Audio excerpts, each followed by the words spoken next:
చంటి పిల్లలకు తరచూ జలుబు చేయడం, దగ్గుతో బాధపడడం మామూలే. అయితే ఇవి త్వరగానే తగ్గిపోతుంటాయి. అయితే కొన్ని సందర్భాల్లో జలుబు, దగ్గు ఎంతకీ తగ్గకుండా మొండిగా వేధిస్తుంటాయి. వీటికి ఆయాసం, పిల్లి కూతులు కూడా తోడవుతుంటాయి. ఊపిరి తీసుకోవడం కూడా కష్టంగా మారుతుంటుంది. పిల్లల్ని వేధించే ఈ రకమైన బాధలకు బ్రాంకియోలైటిస్ను కారణంగా చెబుతారు డాక్టర్లు. పిల్లల్లో ఊపిరితిత్తులు ఇన్ఫెక్షన్లు సోకడం కారణంగా తలెత్తే బ్రాంకియోలైటిస్ సమస్యకు చికిత్స, పరిష్కార మార్గాల గురించి ఇప్పుడు తెలుసుకుందాం. బడిలో చదువులు, ఆటలు, పాటలు, కేరింతలు, తుళ్ళింతలు, చిన్నారుల బాల్యం ఇలా గడిచిపోతూ ఉంటుంది. అయితే మధ్యలో పిల్లల్లో రకరకాల ఆరోగ్య సమస్యలు వచ్చిపడి వారిని, తల్లిదండ్రుల్ని బాగా గాబరా పెడుతుంటాయి. ముఖ్యంగా పిల్లల్లో ఇన్ఫెక్షన్లు, ఉదాహరణకు జలుబు, దగ్గు, జ్వరాలు ఇలాంటివన్నీ చాలా తరచుగా వస్తుంటాయి. దీంతో పిల్లలు ముసుగు తన్నేస్తారు, తల్లిదండ్రులు కంగారు పడిపోతారు. ఇక పిల్లలన్నాక కింద మీద పడి ఆటలాడుకోవడం, గొడవలు పడడం ఎంత సహజమో, ఇక జలుబు, దగ్గు, జ్వరాల్లాంటివి రావడం కూడా అంతే సహజమంటారు డాక్టర్లు. అయితే పిల్లల్లో కనిపించే ముక్కు కారణం, వీడని దగ్గు, పిల్లి కూతలు, జ్వరం లాంటివి వారిని బాగా ఇబ్బంది పెడుతూ ఉంటాయి. బ్రాంకియోలైటిస్ అనేది యాక్చువల్గా మనకి శ్వాసకోశ నాళం ఉంటుంది కదా, ఎయిర్వే అంటాము. సో ఎయిర్వేలు ఏంటంటే స్టార్టింగ్ ఫ్రమ్ వోకల్ కార్డ్, తర్వాత లారింగ్స్, తర్వాత ట్రెకియా, తర్వాత ఊపిరితిత్తుల్లో ఉండేది బ్రాంకియల్స్ అంటామండి. బ్రాంకియల్స్ తర్వాత మనకి చిన్న చిన్న బెలూన్స్ లాగా అయిపోయి అది ఆల్వియోలే అంటాం. So when ever we have the infection ఆ బ్రాంకియల్స్ దగ్గర మనకి పిల్లల్లో దాన్ని బ్రాంకియోలైటిస్ అని అంటాము. బేసిక్గా ఇట్ కెన్ బి మోస్ట్ కామన్గా వైరల్ ఇన్ఫెక్షన్ అవుతుంది, కొన్నిసార్లు బ్యాక్టీరియల్ ఇన్ఫెక్షన్ కూడా అయ్యే అవకాశం ఉంది. రకరకాల వైరస్లు, bacterial infection can cause this bronchiolitis. Bronchiolitis అనేది అండి మామూలుగా it's and bacterial or viral infection అండి. మోర్ కామన్గా ఏజ్ గ్రూప్ వచ్చేసి మనకి లెస్ దాన్ 6 నెలల పిల్లల నుంచి కామన్, యూజువల్గా 6 months నుంచి 1 year పిల్లల వరకు ఎక్కువ వేరియేషన్ వరకు ఉంటుందండి. సో దీంట్లో ఏంటంటే it can be caused by number of viruses and bacteria. More common are viral infections అండి. వైరసెస్ వచ్చేసి మనకి ఆర్ఎఫ్సి వైరస్ అని అంటాము, ఫ్లూ వైరస్, ఏదైతే మనము ఫ్లూ వ్యాక్సిన్ వేయించుకుంటామో ఇన్ఫ్లుయెన్జా, అది ఆ వైరస్ ఒకటి. ఇప్పుడు ఈ మధ్య రీసెంట్గా మనం ఉంటుంది కరోనా వైరస్ కానివ్వండి. సో ఇలాగా 3-4 వైరసెస్ ఉంటాయండి కామన్గా, వాటిల్లో it can cause. So bacterial infections also can cause bronchiolitis. మామూలుగా ఈ స్ట్రెప్ న్యూమోనియా ఇవన్నీ కూడా మనకి బ్రాంకియోలైటిస్ ఒక్కోసారి కాజ్ చేసే అయితే ఉందండి అవకాశం. సో బ్రాంకియోలైటిస్ వచ్చిన పిల్లల్లో అండి మోర్ కామన్ వచ్చేసి ఏంటి, ఫస్ట్ ఇనీషియల్గా జలుబు, దగ్గుతోటి స్టార్ట్ అవుతుంది.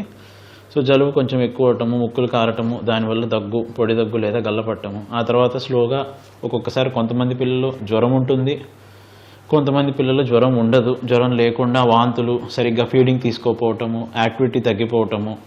ఇంకొంతమంది పిల్లలు దగ్గు, జలుబుతో పాటు ఒక్కసారిగా ఉన్నటువంటి స్లోగా ఆయాసం అనేది మొదలవటం, డొక్కలు ఎగరేయటము, ఫీడింగ్ సరిగ్గా తీసుకోకపోవటము, వాంతులు, ఇవన్నీ కూడా మనకి బ్రాంకియోలైటిస్లో ఉండే లక్షణాలండి. మెయిన్ మనం చూసుకోవాల్సింది, ఒకవేళ దగ్గు జరుగుతో పాటు కొద్దిగా మీకు అనుమానం వచ్చింది, శ్వాస తీసుకోవడానికి ఇబ్బంది పడుతున్నాడు లేదా ఆయాసం పెరుగుతుంది అన్న పక్షంలో ఇమీడియట్గా మీరు డాక్టర్ దగ్గరికి తీసుకెళ్ళాలి. It can be a sign of bronchiolitis. Bronchiolitis అనేది ఖచ్చితంగా ప్రమాదకరమేనండి. మేము ఎంతోమందిని చూస్తూ ఉంటాము. మామూలుగా దగ్గు, జలుబు అనే దాంతో ఇంట్లో ఏంటంటే, లేదా మనం మెడిసిన్స్ ఇంట్లో ఉన్నవి లేదా ఇతర డాక్టర్ గారు రాసినవి చూసుకుంటాం. మనం గమనించాల్సిన విషయం ఇందాక చెప్పినట్టు ఆయాసం ఉంటుందండి. ఒక్కోసారి పూర్ ఫీడింగ్ ఉంటుంది, దానివల్ల ఒక్కోసారి బాడీలో షుగర్స్ తగ్గిపోతాయి. ఒక్కోసారి ఆయాసం ఏమవుతుందంటే నెమ్ము కింద మారిపోయి ఇంకా సివియర్ అయ్యే అవకాశం ఉంటుందండి. ఒక్కొక్కసారి కొన్నిసార్లు వెంటిలేటర్ కూడా పెట్టాల్సిన అవసరం ఉంటుంది. సో మనం తొందరగా ఐడెంటిఫై చేస్తే దానికి మనం ట్రీట్మెంట్ ఇవ్వచ్చండి.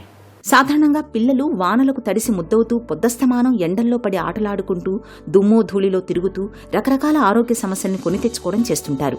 ఇది ఒకందుకు మంచిదేనంటారు డాక్టర్లు.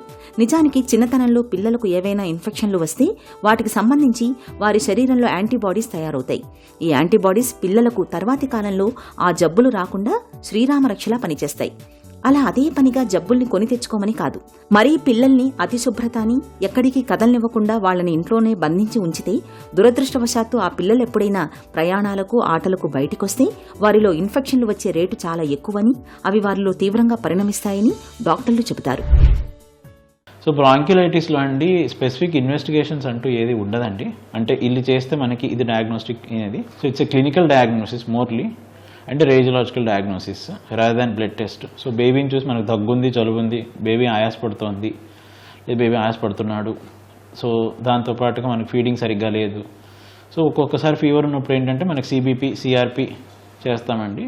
ఈ క్లినికల్ సిమ్టమ్స్ ఉన్నప్పుడు మనకి ఆయాసపడుతున్నప్పుడు మనం చెస్ట్ ఎక్స్రే కూడా తీసుకుంటే లోపల మనకి ఏమన్నా ఇన్ఫిల్ట్రేట్స్ ఉన్నాయా, ఓకే లేదు మనకి స్టెథోస్కోప్ పెట్టినప్పుడు మనకి బాగా వీజు క్రెప్స్ అలా ఉన్నాయి, మనకి డౌట్ఫుల్గా ఉంది అనుకుంటే ఒక్కొక్కసారి మనం వైరల్ ప్యానల్ అని చెప్పి పంపిస్తామండి. ముక్కులోకి బయోఫైర్ అంటాం దాన్ని మెడికల్ లాంగ్వేజ్లో. సో ముక్కులోకి ఒక దీనిలాగా పాస్ చేసి మనం స్వాబ్ లాగా తీసుకొని దాన్ని టెస్ట్కి పంపిస్తే we can get to know what bacteria are virus is causing the specific thing.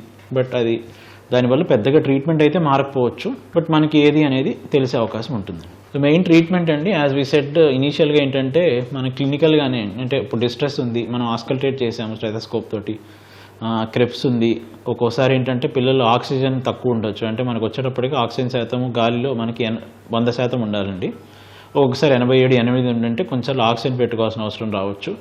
ఒక్కొక్కసారి బాగా ఆయాసపడుతున్నారు అన్న పక్షంలో సిపాప్ కానీ హెచ్ఎఫ్ఎన్సీ కానీ అంటామండి, హై ఫ్లో నేసల్ క్యాన్లా కానీ లేదా కంటిన్యూడ్ పాజిటివ్ ఎయిర్వే ప్రెషర్ అంటాం, బబుల్ సిపాప్ అంటాము. అలాంటి డివైజెస్ ఉంటాయి. బేసిక్గా it is a model of non invasive ventilation. Invasive ventilation అంటే మీకు అందరికీ తెలిసి ఉంటుంది, మామూలుగా వెంటిలేటర్ పెడతాము, ట్యూబ్ వేస్తాము, దాన్ని ఇన్వేసివ్ అంటాము. ఇవన్నీ ఇక్కడ చేయాల్సిన అవసరం లేదు. ఇనీషియల్గా we can try these methods of non invasive ventilation, CPAP కానివ్వండి లేదా హెచ్ఎఫ్ఎన్సీ కానివ్వండి లేదా ఆక్సిజన్ పెట్టి, దాంతోపాటుగా కొంతమందికి నెబ్యులైజేషన్స్ అవసరం ఉంటుంది, సాల్బుటమాన్ నెబ్యులైజేషన్స్ లేదా 3% NS నెబ్యులైజేషన్స్, ఒక్కొక్కసారి యాంటీబయాటిక్స్ కూడా అవసరం పడతాయి. మెయిన్ బ్రాంక్యులైటిస్ అండి ఒక్కొక్కసారి ఏంటంటే రిస్క్ ఫ్యాక్టర్స్ ఉంటాయి.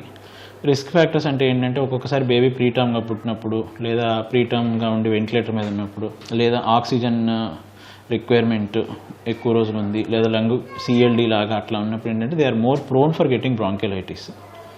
సో స్పెసిఫిక్గా రిస్క్ ఫ్యాక్టర్స్ అనేవి ఏంటంటే మనకి బేబీ ఫీడింగ్ అనేది ఒక్కొక్కసారి మదర్ ఫీడింగ్ కాకుండా పోతపాలు లేదా ఇంట్లో ఒక్కోసారి ఏంటంటే పౌడర్ మిల్క్ కాకుండా we can try for buffalo milk అట్లా ఇస్తుంటారు. They are also can be risk factors for bronchiolitis. It depends on the immunity levels of the baby. రోగ నిరోధక శక్తి తక్కువగా ఉన్న పిల్లలు, ఇంకా కొన్ని రకాల జబ్బులున్న వాళ్ళు బ్రాంకియోలైటిస్, వైరల్ వీజింగ్ విషయాల్లో చాలా జాగ్రత్త తీసుకోవాలి. మామూలు పిల్లలైతే ఇన్ఫెక్షన్లు దరిచేరకుండా తగిన శుచి, శుభ్రత, జాగ్రత్తల్ని తల్లిదండ్రులు వాళ్లకు నేర్పించాలి. ఒకవేళ ఈ ఇన్ఫెక్షన్లు వచ్చినా మరీ గాబరా పడాల్సిన పని లేదు. డాక్టర్ సలహాతో మందులు వాడితే సరిపోతుంది.